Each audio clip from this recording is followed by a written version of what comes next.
So in this section, we're going to talk about the importance of credit. Now, we all heard the term cash is king, but actually we're going to say credit is really the true king. So, all right. So in this section, we're going to talk about the importance of credit. So credit is like trust and or reputation. Now, it could take years to build, and then one bad decision can destroy it. And once it's destroyed, it can take time to build it back up. Now, the reason why credit is important, it helps in purchasing or leasing a home, purchasing or leasing a car, and securing loans either for your business or personal matters, insurance rates, and even employment, like for people that want to like work for banks and stuff. So good credit. Now, this is necessary. So like I said, may plan to borrow money for major purchases such as a car or home, or maybe you want to take advantage of the convenience and purchase protection a credit card can provide. So a higher credit score can mean better interest rates in terms on loans and credit cards. Many card issuers also reserve their most enticing reward cards for customers with great credit.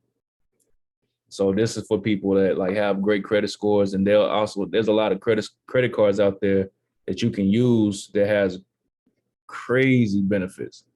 You know what I mean? Like you can have benefits of flying for free, getting in certain exclusive clubs with hotels, and you're going to fly. You can go into their like specific areas where you can like have a full meal for free just because you're a part of this exclusive group because of certain credit cards. So lenders aren't the only one who concern themselves with your credit reports and their credit scores. So landlords may check your credit when deciding if they'll rent you an apartment or determining how large a security deposit is needed. Insurance company may use your credit score such as factors in determining your rates. Utility companies may check your credit before deciding to let you open an account or borrow equipment. And employers, they may use your information found in your credit reports to make a hiring decision. Your credit report can even be used to verify your identity and other purposes defined by federal law.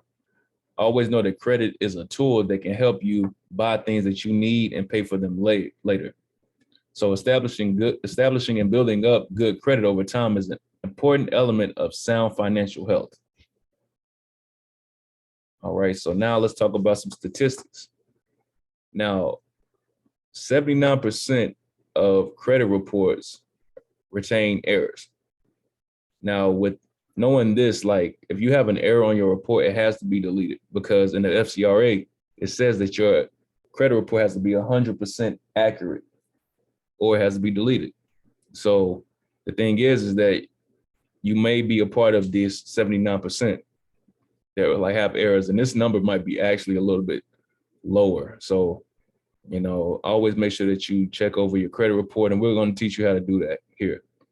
So there's 61 million people in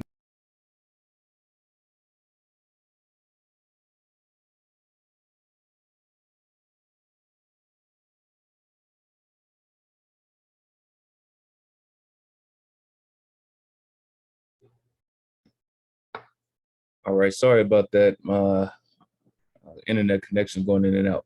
So 61 million people have subprime credit, and 33 million people have no credit score at all. All right, so now we're going to talk about statistics. So 79% of people of all credit reports have errors. Now, the thing about these errors is that they have to be deleted because according to the FCRA, your credit report has to be 100% accurate. So like I said, make sure that you do your research on the FCRA. 61 million people have some subprime credit, which is less than a 600 credit score. 33 million people actually don't have a credit score at all because they don't have enough things reporting on their credit report in order to obtain, in order for FICO to generate a credit score for them. And 24 million people have no credit file at all. So we're going to show you how to repair your credit, and we're going to show you how to find those errors and what to do when you find those errors. So make sure you stay tuned with this course. We're going to help you through this process.